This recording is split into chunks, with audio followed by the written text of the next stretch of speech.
Assalamualaikum warahmatullahi wabarakatuh. Perkenalkan, nama saya Kana Oktavia Robani dengan NIM B400240067. Di sini saya akan mempresentasikan tentang perkembangan vintage di Indonesia dengan fokus pada dilema antara upaya mendorong inklusi keuangan dan kebutuhan akan regulasi yang ketat.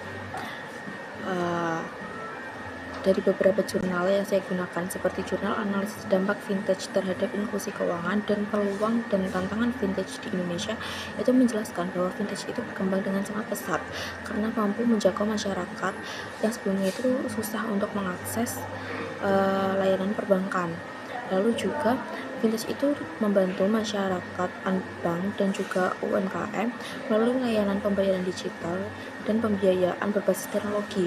Namun jurnal-jurnal tersebut itu juga menyoroti tentang kecepatan inovasi vintage yang tidak selalu diiringi dengan kesiapan regulasi dan pengawasan. Nah, itu tuh akibatnya itu muncul berbagai permasalahan seperti lemahnya perlindungan konsumen, terus kebocoran data, dan maraknya vintage ilegal. Nah, lalu rumusan masalahnya itu ada bagaimana kontribusi vintage terhadap inklusi keuangan, lalu juga apa saja kompleksitas masalah regulasinya, lalu ada bagaimana perlindungan konsumen dijalankan, dan bagaimana studi kasus mencerminkan konflik antara inovasi dan regulasi. Lalu masuk di analisis dan pembahasan. Yang pertama itu ada kontribusi vintage terhadap inklusi keuangan. Nah, di sini itu di jurnal analisis dampak vintage teknologi terhadap inklusi keuangan itu menunjukkan bahwa vintage itu berperan besar dalam memperluas akses keuangan, khususnya itu bagi UMKM dan masyarakat non-bankable. Nah, tidak hanya soal pembayaran digital, vintage itu juga membuka akses pembiayaan tanpa agunan dan mendorong masyarakat itu mengenal layanan keuangan formal. Hal ini tuh memperkuat peran vintage terhadap instrumen inklusi keuangan di Indonesia. Lalu juga ada kompleksitas masalah regulasi yang ada itu. Yang pertama itu ada regulasi tertinggal dari inovasi.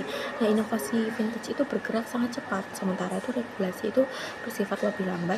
Nah, banyak layanan yang sudah beroperasi tapi belum ditetapkan regulasinya itu. Lalu juga ada fragmentasi pengawasan. Pengawasan vintage itu terbagi antara OJK, BI, dan juga Kominfo. Itu menyebabkan koordinasi itu belum optimal. Lalu juga ada perlindungan konsumen itu masih lemah. Nah, jurnal analisis yuridis perlindungan konsumen vintage menyoroti bahwa posisi konsumen itu cenderung lemah, terutama dalam memahami bunga, risiko gagal bayar, dan juga mekanisme pengaduan. Lalu ada risiko keamanan dan juga kebocoran data. Itu penelitian dalam jurnal analisis keamanan aplikasi vintage itu menunjukkan bahwa meskipun sistem keamanan itu sudah ditetapkan, potensi kebocoran data dan penyalahgunaan informasi itu tetap ada. Lalu juga ada maraknya vintage ilegal. Itu ada beberapa jurnal itu menyebutkan bahwa vintage ilegal itu tumbuh karena lemahnya pengawasan dan rendahnya literasi keuangan masyarakat. Lalu juga masuk ke studi kasus itu ada studi kasus gagal bayar P2P lending. Dalam beberapa laporan itu juga diberitakan oleh media seperti Kontan dan CNBC Indonesia. Pada platform akseleran itu banyak lender itu tidak menerima pengembalian dana sesuai perjanjian, padahal platform mereka itu sudah terdaftar di OJK. Nah, itu tuh menunjukkan bahwa legalitas itu belum sepenuhnya menjamin perlindungan bagi pengguna dan juga pemberi dana. Lalu juga ada dari jurnal analisis keamanan aplikasi vintage yang mengkaji OVO, GoPay, Shopify, dan juga Dana itu menunjukkan bahwa sistem keamanan seperti enkripsi dan juga autentikasi itu sudah diterapkan, akan tetapi potensi seperti phishing, pencurian akun, dan juga penyalahgunaan data akibat kelalaian pengguna itu masih ada. Nah, keamanan vintage itu tidak hanya soal teknologi, tetapi juga edukasi dan juga pengawasan. Lalu juga ada vintage ilegal. Itu fenomena vintage itu diangkat dalam jurnal peluang dan tantangan vintage serta terdapat pada laporan OJK. Itu pinjaman online itu menawarkan proses cepat, namun kemudian itu melakukan penagihan yang tidak manusiawi dan penyalahgunaan data pribadi.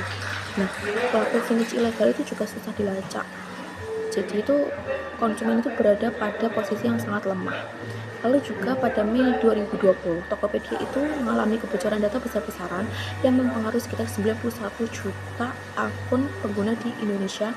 Nah, kebocoran ini tuh mencakup nama pengguna, email, dan informasi pribadi lainnya yang kemudian ditawarkan di forum peretasan online. Itu bersumber dari Kompas dan Detik.com. Lalu kasus ini tuh menunjukkan bahwa meskipun perusahaan besar itu sudah memiliki sistem keamanan data pribadi pengguna, itu tetap beresiko jika tidak ada penguatan keamanan internal dan juga yang komprehensif dan juga dari pengawasan dari regulator. Nah, itu tuh menjadi salah satu contoh nyata kenapa perlindungan data itu harus menjadi salah satu fokus utama dalam regulasi vintage.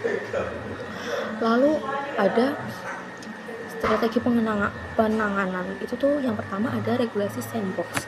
Nah, jadi regulasi sandbox itu apa? Itu tuh adalah ruang uji coba. Jadi sebelum vintage yang baru itu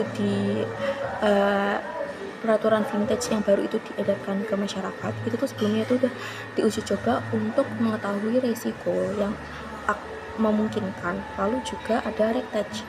Retouch itu adalah teknologi yang membantu vintage itu patuh aturan, contohnya itu sistem pelaporan otomatis ke OJK, sistem deteksi transaksi yang mencurigakan gitu.